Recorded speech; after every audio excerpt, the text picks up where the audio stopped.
First up, we're going to disassemble a bunch of garlic. We need about 20 cloves, so it'll probably be about a head and maybe 5 extra cloves, depending on the size of your head of garlic. Go ahead and smash it and remove the wrappers, as well as the roots.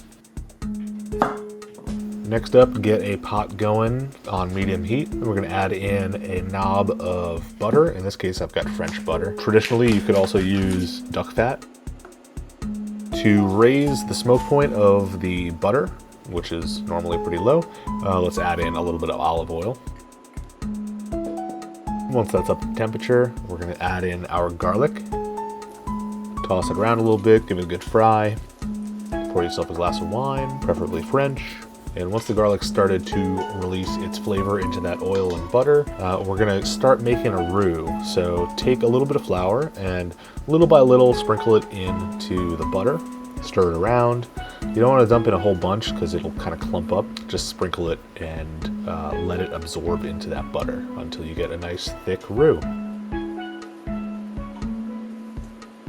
Next up, we're gonna add in about 1 liter of boiling water. We're using boiling just so that we don't have to bring it back up to temperature. It's already going, so we don't really stop the cooking process at any point.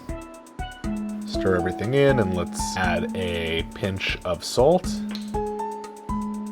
or 2. Cover it up, and we're gonna let that go for about 20 minutes.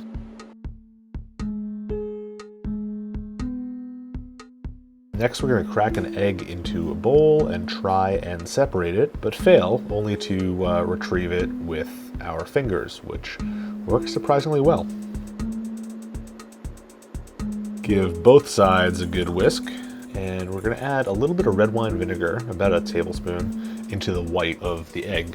This will add some flavor, but also create some nice strands instead of basically creating clumps of boiled egg when we go to pour this in, which we're going to do right now.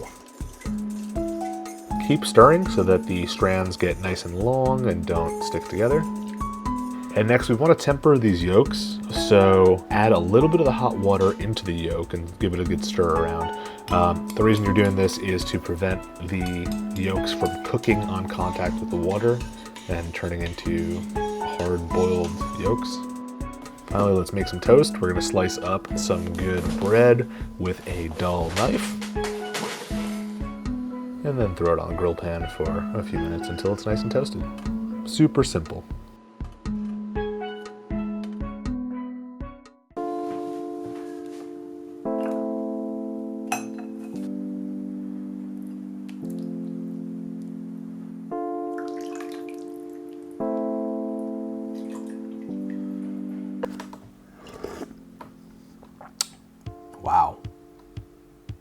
Wow. Not at all what I expected. It has this creaminess that is catching me by surprise right now. That roux in the beginning, and I guess the eggs at the end.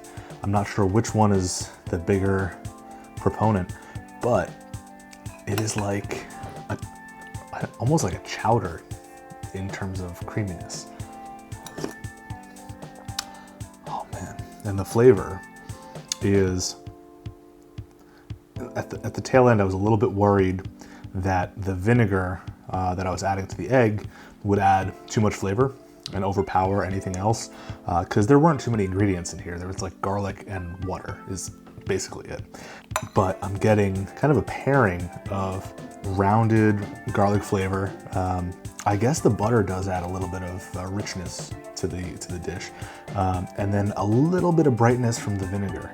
So it's really well balanced. It's crazy how simple this dish is, and yet how much flavor it packs in.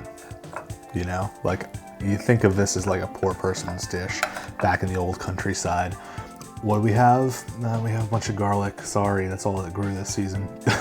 But this is an amazing soup. And that just like goes to show you why French cuisine is so highly regarded. This is just bogus.